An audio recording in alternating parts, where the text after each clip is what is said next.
Assalamu alaikum everyone. Hi, my name is Arzish. I founded this event as per my introduction. I prepared a very elegant speech for today, but I'm just coming from another morning event which just got added to the agenda. So I'll do my speech based on my reflections. Uh, we started this company called Ejad Labs. So Ejad in Urdu means innovation. 7 years ago, the goal was to do something innovative with a very vague idea of what innovation actually is. And we've learned in the process. We've done our mistakes. We've opened some new doors. We've brought some cool things to this country. Uh, but the most important thing in our journey has been that we've had fun. Today, we are a team of 40 people.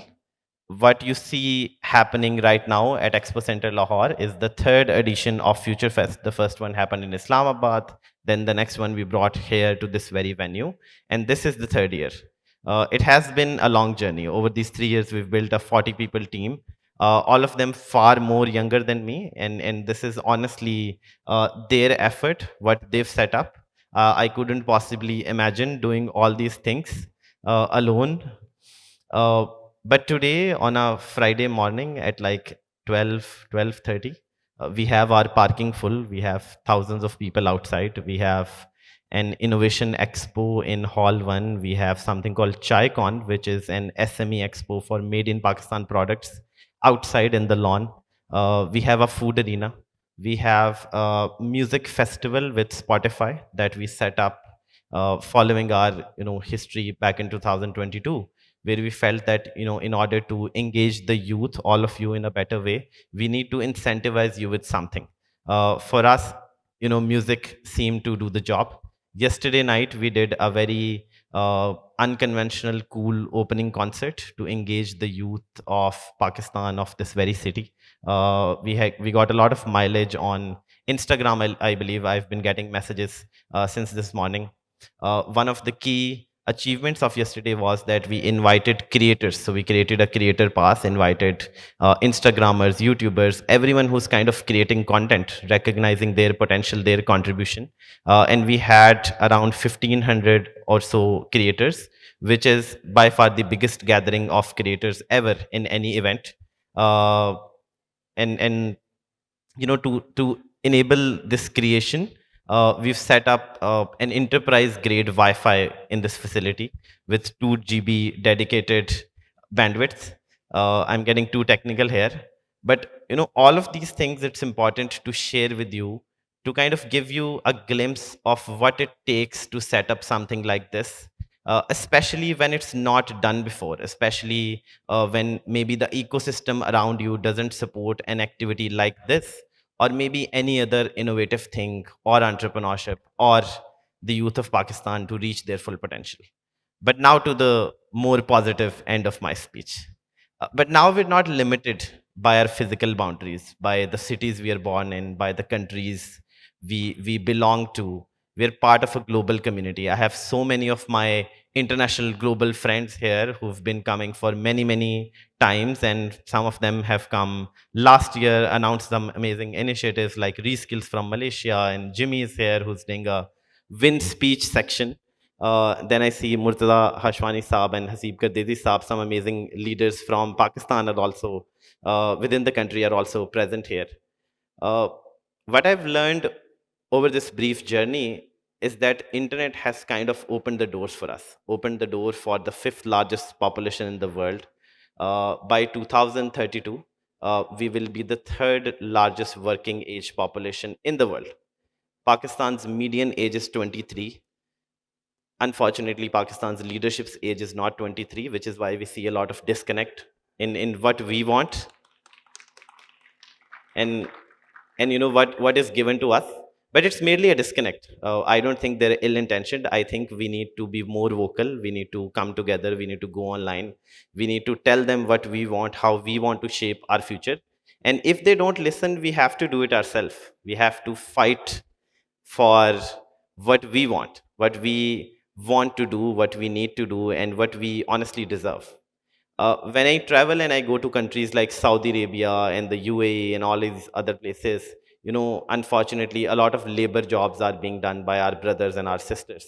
And it's unfortunate. It's sad to see that while some of us can travel and see the world, a very large part of our country has been struggling, has been doing the hard jobs to make ends meet, which we call the diaspora. Some of them has done amazingly well and joined us here today.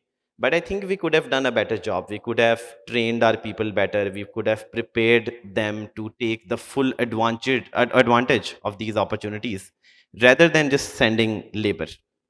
And in the digital arena, we are enabled to do this. We are enabled to upskill our youth. We are enabled to train them. We are enabled to uh, empower them to get the most out of what we call the digital economy. Every other day we hear a story, we get an article on pro Pakistani or a video or something that someone from Bahawalpur has created a 700 people software company. I think he's here with us today as well, Tokir. Or someone who's doing freelancing and making $100,000 a year. And these things like feel like a dream, right? But what's the phenomena behind this? What's going on? How are so many people now creating software companies and startups and going online? And I learned from a company called Deal that more than 6,000 people are doing remote jobs, earning $150 million a year and bringing that to the Pakistani economy. I think what's going on is that our population has now finally gotten the chance to do what we do, to kind of be productive and to contribute to economies that pay well. While our local economy has struggled over the past 2 years, what we've seen is that companies like Yango, which came to Pakistan at the last Future Fest, and all these other tech-enabled initiatives, whether they are startups or products or services companies, they've actually done considerably well. Even today, you ask any software company, and they need human resources. This is not a lucky phenomena. There is a logic behind us, right? Pakistan has this large population. We speak English well. We are hardworking people, but not a lot of us were able to go outside and contribute. And those of us who were, they actually did very, very well.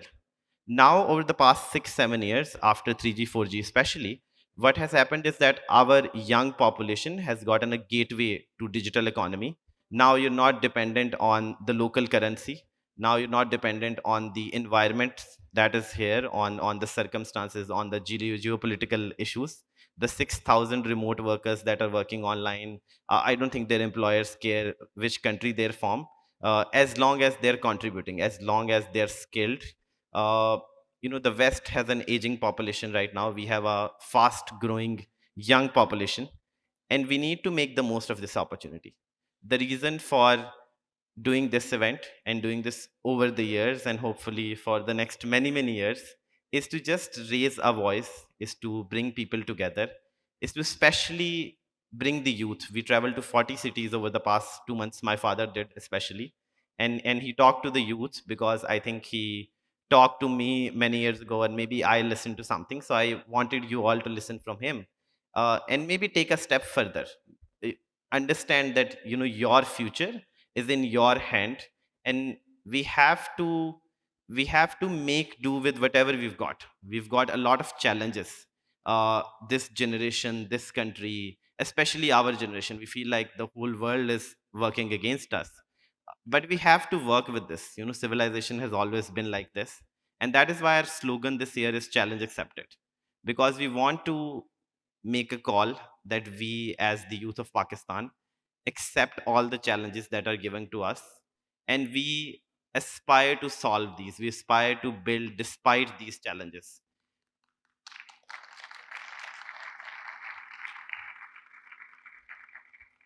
And and that is only possible if we are able to do this together. People like Azad Chaiwala and Rahan Allahwala and Hassan Server and all these online gurus have been talking about freelancing for many many years, and that's why so many people are here today as well, because they've helped establish the importance of this opportunity. uh, what we want to do is help you find a path on how to make the most of opportunity. That is why over the next 3 years you'll have speakers on three different stages 40 roundtables, a lot of podcasts, 300 exhibitors, a music festival again just to entertain you. But we've also done that with a tech play with Spotify. It's we feel it's super cool. We hope you like it. But all of these educational content, it's being produced, Instagram reels and YouTubes and vlogs, so that even those of you who are not here, they can learn from the experts, they can learn from the international experts that are here, they can learn from the local tech success stories and find their path. I believe that a lot of Pakistanis, a lot of people from Pakistan, a lot of people outside Pakistan have realized this opportunity, are making the most of this opportunity. They're creating businesses, they're raising capital, they're creating products. But more of us need to do this. We are a 250 million people country. Again, 70% of us are young. 23 is our median age. If and I think every day 18,000 babies are born in Pakistan. So that's like a lot of babies to train and to upskill and to enable them to make the most of their potential. And we cannot rely on the existing system that brought us to this very point that we are today. We must create a new system, maybe not politically, but economically, by joining the digital economy, by becoming part of this online world that is accessible with our smartphone alongside TikTok and all these other tools that you have, and making the most of this global connectivity, which is unprecedented in human history. What you learn from Chat GPT today would take someone a lot of books 50 years ago and a lot of trips to a library and a lot of hard work. What we have today, maybe we're not understanding the power of these tools, but with this event, we hope that you get a chance to explore your true potential and make the most of it. And along with us, make the resolve to say that, we've accepted the challenge. Thank you so much and welcome to Future Fest.